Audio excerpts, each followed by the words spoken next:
So here comes more of the Sipurei Maasiot of the great Kabbalist and Rebbe Nachman Befege, Rebbe Nachman of BRESLOV. But I met in the course of my career as an amateur student, let's say, Rebbe Elazar Shlomo Schick, who entered into my life at a time of real crisis for myself. It's just amazing what I learned from Rav Schick and what he was able to do for me. He's not the only person who helped me to learn how to learn, but in an emotional sense, it was absolutely fantastic. Now he wrote this word, this Pirush in Hebrew. It reads in Pirush PERSIMMON. I looked up this word PERSIMMON many times because the PERSIMMON, I know what a persimmon is. It's like a very, very acidic. It's a little. They had them in Miami Beach when I lived there. A very small lemon. It's not a lemon, and it's orange, like the color of an orange, but it's also very sour. But you could make a lemonade out of it if you could sweeten it up enough. That's my understanding of a persimmon. However, this appears also in the Zohar. So Rebbe Shimon was talking about approximately 1,800 years ago or 2,000 years ago, and the word over there really means something, a sweet, perfumed spice. So this is the concept, and maybe that's how you used to make persimmons. I really don't know. So this is called the rivers of persimmons, the Persimmon River. That's the Pirush of Rav Elazar Shlomo Schick, and here we're going to pick this up, and I love Rav Schick, I have to tell you. So come over here, let's see what he writes. He writes like this: Keshibara Kodesh Baruch Hu as Olamos, when a Kodesh Baruch Hu created his worlds, Hoya Kol Ein Sof, everything was without end, Ein Sof, no beginning, no end. Kamuva B'Divrei Rabbeinu Zal, this is brought in, this particular Torah is called, brought in the Likutei Moharan for Rabbi Nachman. Tzimtzem es atzmo, so therefore, because everything was one nothingness, V'chein tzimtzem es atzmo, he contracted that. And Mishan Nishava Cholcholol Haponoi, from there was created the empty space. Ubeso Hachalol Haponoi Hazeh, so into this empty space, and it's called a chalol, which is a space, an empty space, which is empty of everything. Ha'etzel Ubara V'yatzu V'asa es Kol Hadalot Lamos, he created one after another, or one out from the next. Oh, 4 worlds. The 4 worlds, for those of you who are interested in basic Kabbalah, here it is. Atzilus, Bria, Yetzirah, and Asiya. There are 4 worlds. Now, the world, what to understand in Hebrew means really hiddennesses, hidden realities. Shehem ha'kav ha'yored kaviyachol matoch ha'or ein sof, which is the light, a line of light, that goes down, as if it's possible to say this, between the light of the Ein Sof, into the light of the Ein Sof, a mislavish belevush al gabi levush, and that light, that line, closes itself, becomes clothed, one clothing after another. Achigama nashim katani erich, the even people who are really not worth much, and very, very minimal. Yecholah lacham shekal atzman, over Yisbarach, are able to actually bring down onto ourselves, who are so physical and so dense, we can bring down onto ourselves the light of the Ein Sof Baruch Hu. Im rak yirtzu, but it really depends on whether you want to. Ayedei kiyam ha'torah v'mitzvos, and you could do it. You could do it by keeping the Torah and doing the mitzvahs. So now, after constriction of his light, this is really the hiding of the light of the Ein Sof. So I said, what is the light of the Ein Sof? It's not light like we understand light, because it's nothing. It's a negative light. It's a light that is magnetic light, but it actually has emptiness beyond it. We have no concept of what that could possibly be. How could that produce us? But that is the best we could possibly understand at this moment. Right? It ain't for me. So now all the contractions of his life, so that now they're covered over in many, many different. And even though that The real reality is only Him. That inside of us and surrounding us, only Him. Because everything is godliness. Everything you see in the world. Everything. But He has hidden Himself inside of the, well, I think the Hayamim means the days. The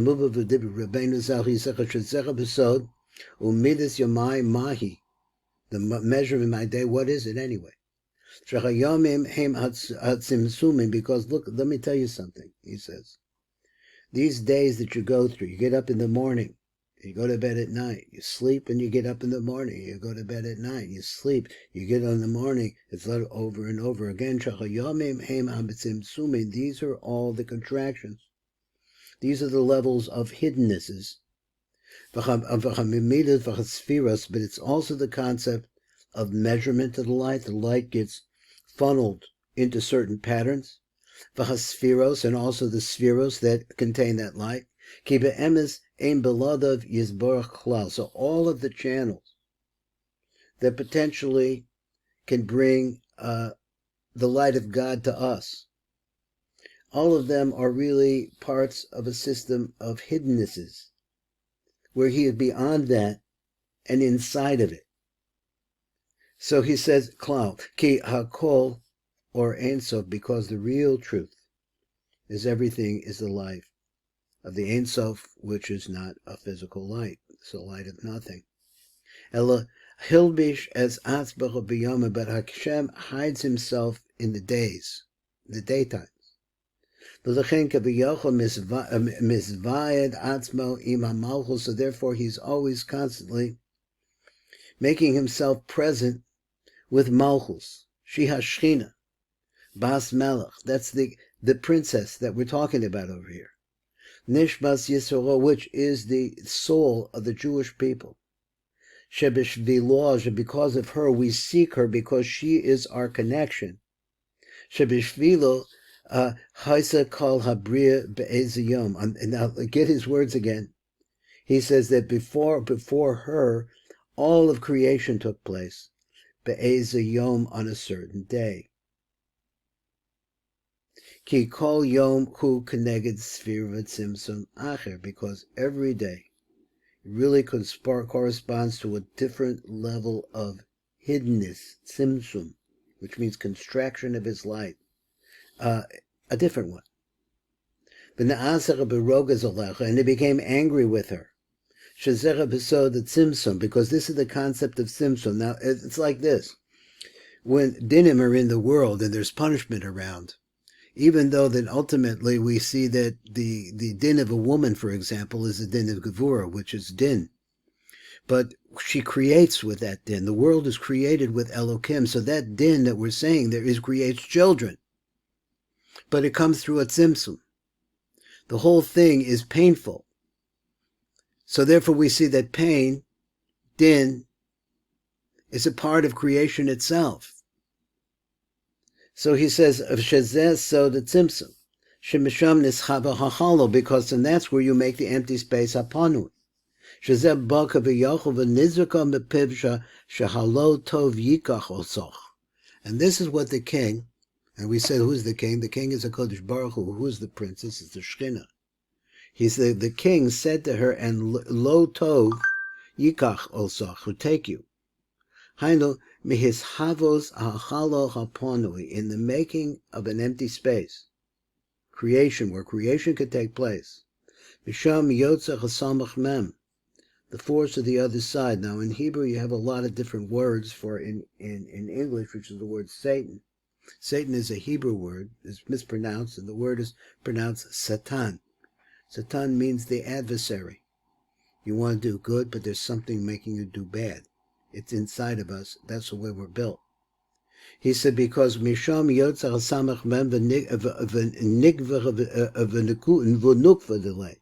Now nukva means that Samach Men is male, and there's a female aspect to him as well. So everything in the world, we understand everything in the world is male and female. So now you have this nonsense going on in the United States, and who knows how long this can prevail. and what is actually happening if we think about, and I'm just learning this, the Psalms, what's actually happening today. Shazero halo tov, that this badness that we're talking about, so he says, and he writes it in Yiddish, and no, a little Yiddish, that they're nit gute. He says, no, this thing is not good. Kigam haklipos v'hasitra achra, false images, which are a part of the power of the other side. Now, that's another, sitra achra means the other side. It's another word for the Satan, also known as the samach mem. This is the name, actually, of the malach that controls it, the nukva delay, and its female aspect. They are not an accident. The translation is they are created from him, Yisbarach, may his name be blessed. Why? So that people could have choices. Shehem yuchlo lahalkim v'lahaster v'lachasos as Ori Yisbarach, because they have the ability. Now, what it's really talking about like this is the seduction of the senses, in particular the female aspect, which is, we don't pronounce her name even. It's the LL name. So we pronounce it Poloni. So he's just somebody, this female aspect, which is the concept of sexual seduction. So you have one is the control of that. It's coming from a higher place. So the male aspect manifesting itself in the lower aspect, which is your sexual area. That is the power of the other side. Now they have their greatest power at nighttime. This is when the power of the outside influences is really the strongest. So therefore, at nighttime we go, and then we have this phrase here, we go to sleep crying, but we rejoice in the morning. But since there's this hiddenness that takes place at night, then you can't find it in the morning. And this causes a tremendous, and I'm not sure that I'm translating this right because you were back into the story. So let me go over where it says, and in the morning there's going to be rejoicing. And since what? The darkness hides everything. So in the morning, he means to say, the Shechina, because he went through the night, which is a period of darkness, let's say this is part of the cycle that he's saying of the Tzimtzum. And we see this coming up to Purim, we see something similar to this. This is that in the darkness it hides the fact that there's light there. And as a result of that, when he wakes up, and we're talking about the Kodesh Baruch Hu, and looks for his princess, she's gone. And this caused a tremendous amount of pain for the king. So this is a tremendous pain. Because if a person could separate himself in holiness, and clean himself, or purify himself at nighttime, now this is a basic BRESLOV idea, is that a person should break his sleep in the middle of the night and get up and say Tikkun Chatzos. And he gets up at midnight. They have no control over that person. But because of this particular words that the Melech said, lo tov yikacho, the lo tov should take you. Shemisham nischavach klipos, and there be said v'chasitra achra, because from that place, the lo tov, that's the place where the other side is located. Shemisham bechira, because there we have to send, the Shechina has to go into the world of choice. And he ne'evita, and she becomes lost. But Boker loch yochel himself also, and in the morning he wasn't able to find her. Now it's a little complicated story about how we got to where we're getting to. This is Baruch Fleischman, and this is the Tikkun Elevator Kolam.